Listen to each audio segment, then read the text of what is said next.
20 तारीख को उन्होंने फिर से कॉल दे दिया, दिल्ली के जंतर मंतर पर वो आंदोलन करने फिर से आ रहे हैं। लेकिन जो दुश्मन है अभिजीत दीपके के, उन्होंने भी जो बाकायदा अनाउंसमेंट कर दिया है कि आप आना जंतर मंतर, हम तैयार हैं।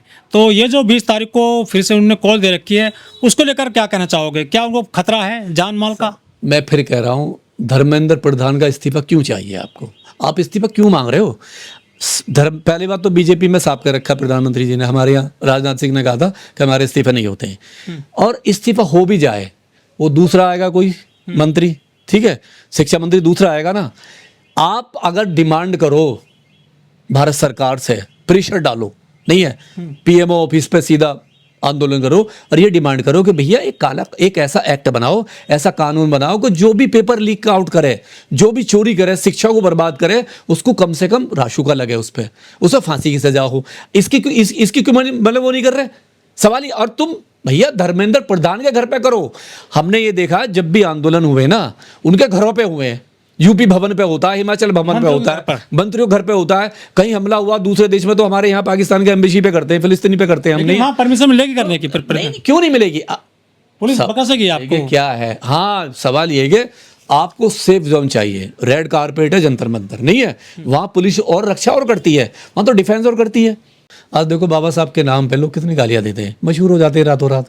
प्रधानमंत्री को किसी किसी को गाली देते हैं, मशहूर हो जाते हैं रातों रात। सवाल ये कि कुछ लोगों की वो बन गया, नहीं है कि आप उस पर हमला करो। देश में और भी तो महापुरुष हैं, महात्मा गांधी हैं, नेहरू हैं, और यहाँ सावरकर भी हुए हैं। उनकी फोटो क्यों नहीं उठाते हैं ये लोग अपने कंधे पर? सवाल ये है कि देखिए मक्खन कहाँ लगा हुआ है, शहद कहाँ लगा हुआ है? शहद, मक्खन और सत्ता, ये सब बाबा साहब के पास है, नहीं है, गांधी के पास नहीं है, नेहरू के पास नहीं है, नहीं है, विवेकानंद के पास नहीं है, भगत सिंह के पास भी नहीं है।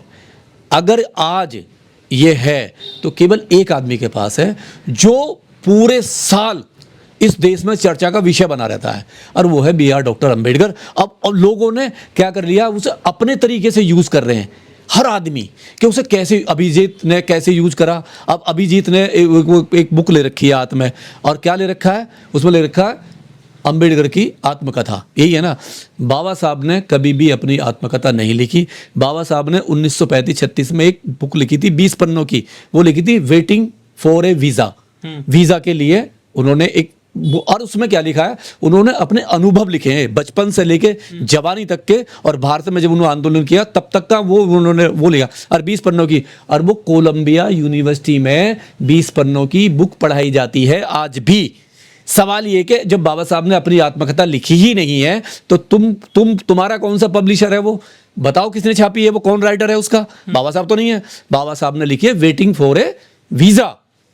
तो ये किसको बेवकूफ बना रहे हैं? हाँ, ये अम्बेडकरवादी लोग जो ना इतने बेवकूफ नहीं है जड़ तक जानते। मैं फिर कह रहा हूं, राजनीति करनी अभिजीत को मणिपुर जाए, नहीं है, दलितों की बस्ती में जाए, बारात रोक रही जा रही है वहाँ जाए, बहन बेटियों का रेप हुआ वहाँ जाए, नहीं है, घोड़ी से उतार के मारा जा रहा वहाँ जाए।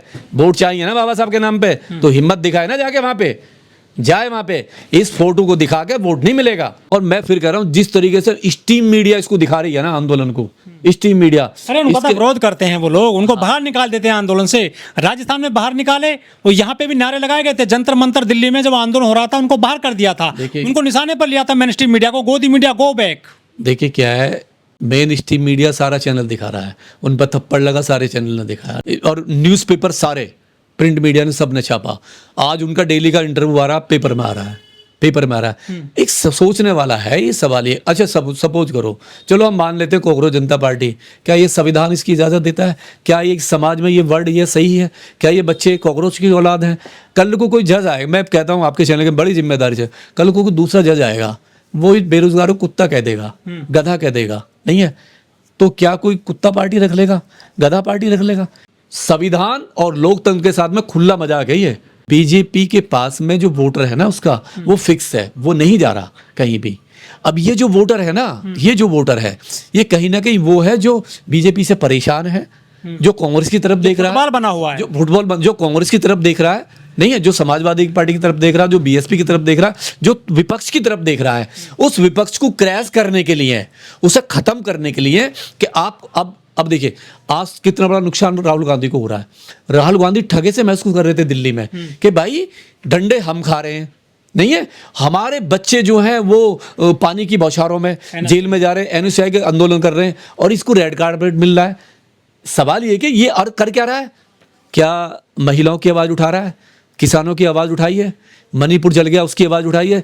दलितों की जितनी बहन बेटियों के ऊपर जुल्म हुए ना, क्या कभी एक ट्वीट किया क्या? ये तो कह रहे हैं कि सिर्फ इस्तीफा हो जाए धर्मेंद्र प्रधान का, ये मांग कर रहे हैं केवल। कहाँ से लोगे इस्तीफा? सवाल ये कि इस्तीफा आप जयपुर में जाके लोगे, आप नागपुर में जाके लोगे, लखनऊ में जाके लोगे, मणिपुर में जाके लोगे, कर्नाटक में जाके लोगे। आप इस्तीफा नहीं ले रहे हो, आप वहां के समाज को तोड़ रहे हो, जोड़ नहीं रहे हो, आप अपना चेहरा चमका रहे हो। सवाल ये कि आप वहां पे जाके फंडिंग करोगे, सीधा सीधा सवाल है। आप भीड़ दिखाना चाहते हो बीजेपी को कि मैंने अपना इतना काम कर लिया, जो आपने मुझे रेड कारपेट दिया अमेरिका से, और 2 घंटे 10 मिनट में मुझे आपने जंतर मंतर पे परमिशन दे दी थी। नहीं, मैं अपना काम कर रहा हूं, जो काम आपने मुझे दिया है मैं तोड़ रहा हूं। अब ये जो वोटर है ना, ये मेरे साथ खड़ा हो जाएगा। आपको 10 बार सोचना पड़ेगा। मुद्दे इस देश में किसानों का, महिलाओं का, आदिवासियों का बहुत पैनिक है। कोई साथ नहीं खड़ा हो रहा है इनके, अभिजीत दीपके के। अरे सोनम वांगचुक आ गए, प्रकाश राज भी आ रहे हैं। सोनम वांगचुक तो, और सोनम वांगचुक किस वजह से निकले? कोई पॉलिटिकल मुझे जो नेता साथ नहीं आ रहा है। सोनम वांगचुक जो है, कभी किसी दलित पे, सोशल सामाजिक न्याय की बात करी है उस आदमी ने? वो पर्यावरणवादी है, मैक्सेस उनको पुरस्कार मिला है, नहीं है? वो एक वीआईपी है। क्या कभी महिलाओं पे बात करी है उन्होंने? किसानों पे बात करी है उन्होंने? नहीं करी ना। आदिवासी मणिपुर जलता रहा, कभी बात करी उन्होंने? नहीं करी। वो केवल अभी 2 बार अमित शाह जी से मिले, वो 2 बार जेल से छूटने के बाद में। किस शर्त पे छोड़ा है? इसी शर्त पे छोड़ा है कि जाइए। सवाल ये है कि सोनम वांगचुक की क्या मजबूरी है जो उसने एक ऐसे वर्ड को, आप चेंज कराओ ना पार्टी का नाम। लेकिन सरकार को लेकर तो आक्रोश है ना युवाओं में, जो परीक्षार्थी हैं, जो जैन जी है स्पेशली। कैसा आक्रोश है? अभी सर सावन का महीना आने वाला दिखाई दे रहा है वो तो। नहीं, सावन का महीना आएगा, इसमें से 90% सब कांवड़ उठा के कंधे पे वहाँ जाएंगे हरिद्वार में। धार्मिक आस्था है ना। धार्मिक आस्था है तो तुम्हें धर्म चाहिए या ये नीट का पेपर चाहिए? अगर इतनी मेहनत आप उसमें कर लेते, आंदोलन में कर लेते, सवाल पूछते, आज ये नौबत ही नहीं आती। नहीं, आप जब सब कुछ एक अंधविश्वास में झोंक दोगे, फिर आपको जरूरत क्या शिक्षा की? लेकिन ये कौन लोग हैं डॉक्टर साहब जो आंदोलनकारियों पे हमला करते हैं? चाहे किसानों का आंदोलन हो वहाँ भी पहुँच जाते हैं, चाहे जेएनयू हो, चाहे जामिया हो, चाहे डीयू हो, चाहे सीएनआरसी का कपिल गुर्जर पहुँच गया था वहाँ पिस्तौल लेकर के। कालिंदी कुंज आंदोलन चल रहा था दिल्ली में, ओखला में। तो ये हमलावर जो होते हैं, इनको खाद पानी कहाँ से मिल रहा है? ये क्यों हमला करने चले जाते हैं? कोई आंदोलन करता है, आंदोलन करना कोई देश में पाप तो नहीं है? हक और हकूक की आवाज़ उठाना, ये तो संवैधानिक अधिकार है हमारे देश में। देखिए, आंदोलन तो संविधान सबको बराबर का हक देता है।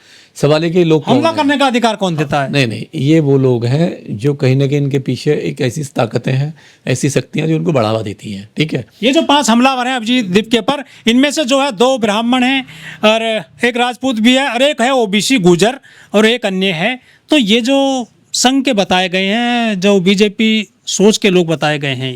तो अगर ये हमला नहीं होता, सपोज करो हमला ना हो, ये हमला नहीं होता, तो इतना सारा मीडिया में क्यों नाम आता? थप्पड़ अभिजीत दीपके पे पड़े या देश के करोड़ों युवाओं पे पड़े? क्योंकि वो आंदोलन जो कर रहे हैं ना, देश के युवाओं के लिए कर रहे हैं। बात ये कि नीट के पेपर जो है पिछले 10 साल से, जब से सरकार बनी है बीजेपी की, ठीक है, तो मुझे लग रहा है रेलवे का, ठीक है, सीबीएसई का करीब 90 पेपर लीक हुए हैं। तकरीबन 90 पेपर लीक हुए जब से सरकार बनी है। और मैंने ये भी देखा है कि जब बच्चों ने आवाज़ उठाई है तो उन पर लाठीचार्ज भी हुआ है। यूपी में बहुत जगह हुआ, जहाँ जब बीजेपी की सरकार है, तमाम बच्चों को जेल में डाला, लाठीचार्ज हुआ। और अचानक जो है एक दिन वो क्या होता है कि नीट का पेपर फिर लीक हो जाता है, नहीं है? तो ऐसे तमाम लोग जो हैं, मैंने देखा है कि कभी भी रोड पर नहीं आए, कभी भी नहीं आए। तो ऐसे आंदोलन तो किए हैं छात्रों ने। छात्र तो करते आए हैं, छात्र करते आए हैं, और छात्रों के साथ में कुछ राजनीतिक पार्टियां भी रही हैं, सपोर्ट भी किया छात्र। कोई ना कोई तो आएगा उनको हैंडल करने के लिए। अब सवाल ये है कि एक जज साहब ने, जो हमारे सीजीआई साहब हैं, एक जज साहब क्या है, सीजीआई साहब हैं, और मैं तो उनको डायरेक्टर कहता हूँ। इस पार्टी का जो कांग्रेस पार्टी है, ये उसके डायरेक्टर हैं। अभिजीत दीपके अगर पास्ट में जाऊँ, थोड़ा सा पास्ट में जाऊँ, तो आम आदमी सरकार में ये 3 साल तक ये उनके सलाहकार में थे, अंदर खाने एडमिनिस्ट्रेशन में थे, और ये उसका पब्लिक रिलेशन ऑफिसर थे, उसका काम देखते थे, पीआरओ थे, और मजबूती से काम कर रहे थे। उस टाइम पे कोई जानता भी नहीं था। लेकिन जैसे ही जज साहब ने एक कांग्रेस पार्टी कहा मुझे ऐसा लगा कि जैसे कोई पार्टी तो है ही नहीं ना ये। नहीं पार्टी तो अप्रोच बोला युवाओं को। नहीं, कॉकरोच बोला युवाओं को, लेकिन उन्होंने पार्टी बना दी। उन्होंने पार्टी बना दी बैठ के मोबाइल में पार्टी बना दी। अब पार्टी क्यों बना दी? आप देखो आम आदमी पार्टी का ग्राफ गिरता जा रहा है। नहीं, इस देश ने अन्ना आंदोलन देखा, बहुत मजबूती से देखा। मेरे जैसे तमाम लोग, आप जैसे तमाम लोग वहाँ गए, अन्ना आंदोलन को किया, पता नहीं था पर्दे के पीछे क्या है, नहीं है। लेकिन जब देखा, आँख खुली तो देखा आरएसएस चला रही थी उसको, नहीं है। जिस तरीके से अभी आप देखो इस आंदोलन में, देखिए अभिजीत दीप के आरएसएस से जुड़े हुए हैं क्या? इसमें एक कुछ सवाल है। हाँ। हम तो देखो बुद्ध के मानने वाले हैं, कोई दीप के आ जाएगा, कोई और ऊपर से अमेरिका से कोई उससे आ जाएगा। तो मैं थोड़ा बुद्ध के वाले ना, ये लोग बुद्ध वाले थोड़ी सी ज्ञान तो रखते हैं, अंधविश्वासी नहीं होते, विश्वासी होते हैं। इस देश में तमाम मुद्दे हैं, तमाम मुद्दे इसने 2014 से इस सरकार ने दिया है भारत में। नहीं, मीडिया जो गोदी मीडिया है वो साइलेंस है, कभी भी विपक्ष को सीरियस ना लेती है, ना दिखाती है, ना कवरिंग करती है। तमाम आंदोलन हमने देखे हैं, 13 पॉइंट रोस्टर का आंदोलन, ऊना आंदोलन नहीं है, हमारे गुरु घर का आंदोलन, ठीक है, किसान आंदोलन, क्या कभी कवर किया उसने? किसी पेपर ने, प्रिंट मीडिया ने, किसी इलेक्ट्रॉनिक मीडिया ने किया? नहीं किया ना, दूरी बनाकर रखी और उसको बदनाम किया। अब मैं देख रहा हूं कि ये अमेरिका में बैठ के कहता है कि मैं आऊंगा और मैं जंतर मंतर पर डंके की चोट पर प्रदर्शन करूंगा, रैली करूंगा। ऐसा कौन सा सपोर्ट है पीछे खड़ा हुआ है जो इतनी ताकत दे रहा है? जंतर मंतर पे सोनू वांगचुक को जेल में डाल दिया था, परमिशन नहीं दी थी। ये बंदा आता है और आता भी क्या है, मैंने सुना है उन्होंने कहा, अधिकारियों ने कहा कि जब ये एयरपोर्ट पे आए तो इन्होंने कहा मैं वीआईपी गेट से एंट्री करूंगा, एग्जिट करूंगा। ये बड़ा सब गंभीर सवाल, वीआईपी गेट से एग्जिट करूंगा, मैं नॉर्मल गेट से एग्जिट नहीं करूंगा। और बाबा साहब का एक कॉपी निकाल लेते हैं, जय भीम का नारा। सवाल या तो ये दलित जो समुदाय है या तो इतना बेवकूफ़ है, नहीं है, ना समझ है कि कोई भी आदमी आएगा, बाबा साहब का फोटो लगाएगा, जय भीम बोलेगा और वो पार्टी के सदस्य बन जाएंगे।